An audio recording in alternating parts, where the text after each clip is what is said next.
On va plonger aujourd'hui dans une histoire de la Grande-Bretagne, mais pas celle que l'on connaît. Imaginez un instant, une version épique où des géants parcouraient la Terre et où des héros troyens sont venus fonder un empire. C'est un récit qui a complètement façonné l'identité d'une nation d'une manière que peu de gens soupçonnent. Voilà une question qui change tout, non?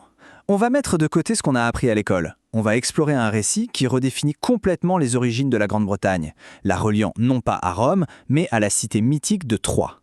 Tout commence au XIIe siècle, avec un ecclésiastique gaulois, Geoffroy de Monmouth, qui fait une déclaration absolument incroyable. Il affirme avoir mis la main sur un livre très ancien qui détaillerait des siècles d'histoire britannique totalement inconnus. Il disait en gros « Moi, je n'ai rien inventé, je ne fais que traduire ce texte pour le révéler au monde ». Alors, on commence par le commencement. Et quelle histoire! Il ne s'agit de rien de moins que du mythe fondateur de la Grande-Bretagne.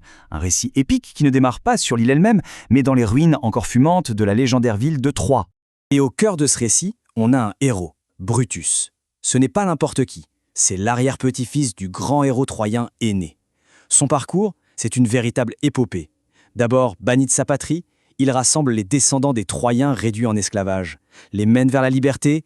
Et puis, il a une vision divine qui le guide vers une île lointaine, une sorte de terre promise appelée Albion. Et cette prophétie, elle est vraiment au centre de tout. La déesse Diane ne promet pas seulement une nouvelle maison à Brutus, elle lui promet la chance de bâtir une deuxième Troie.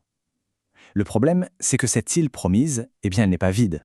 Et c'est là qu'on arrive au choc des titans, si l'on peut dire. D'un côté, on a Corynéus, le meilleur guerrier de Brutus, un type réputé pour sa capacité à terrasser des géants.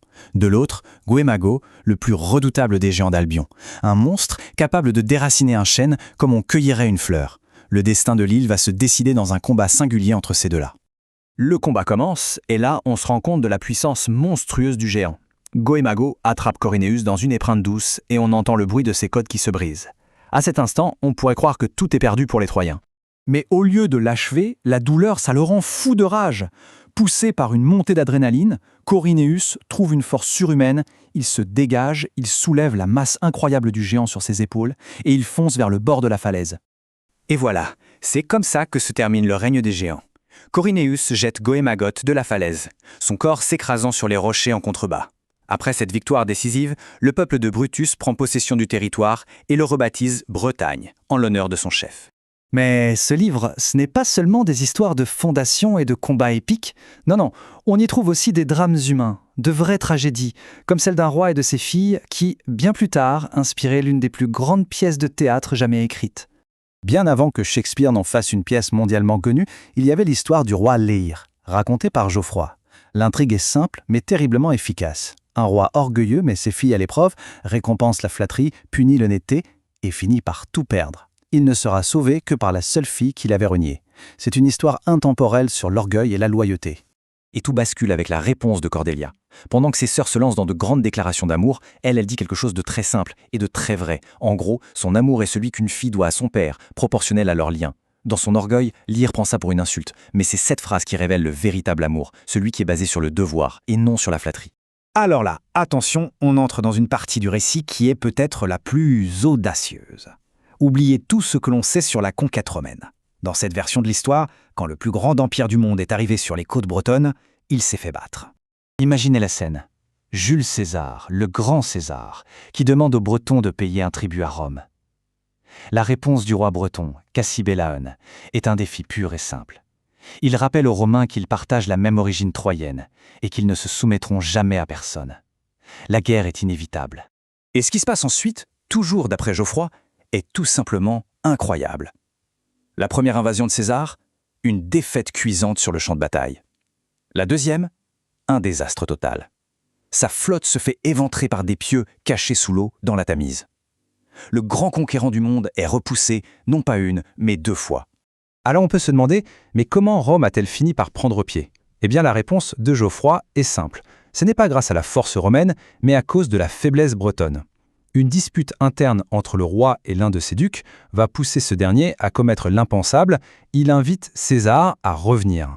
Du coup, cette troisième tentative ne se termine pas par une conquête totale, loin de là. C'est plutôt un accord, un peu forcé certes. Affaibli par cette guerre civile, Cassibellaun accepte de payer un tribut. Mais, et c'est crucial dans ce récit, la Grande-Bretagne n'est jamais vraiment conquise par les armes. Elle conserve sa souveraineté. Et tout ça, ça nous amène à la question essentielle, quelle est la véritable importance de ce livre? Parce que même si ces histoires ne sont pas des faits historiques, leur impact, lui, a été bien réel et a duré très très longtemps. Le travail de Geoffroy est l'exemple parfait pour comprendre la différence entre l'histoire, avec un grand H, et le mythe. Ce n'est peut-être pas vrai au sens factuel du terme, mais ça a servi à quelque chose de bien plus grand. Ça a donné à une nation une histoire d'origine aussi noble et ancienne que celle de sa grande rivale, Rome. Et quel héritage! C'est colossal! Ce livre a offert à la Grande-Bretagne médiévale une origine prestigieuse. Il a créé une lignée de rois qui mène directement au légendaire roi Arthur. Il a inspiré des chefs-d'œuvre comme le Roi Lear de Shakespeare. Bref, il a carrément façonné la vision que la nation avait d'elle-même pendant des siècles. Finalement, ça nous laisse avec une grande question, une question qui va bien au-delà de ce simple livre. Pour construire l'identité d'un peuple, qu'est-ce qui compte le plus? Les faits, froids et vérifiables, de son histoire, ou les mythes puissants et les légendes qu'il choisit de se raconter?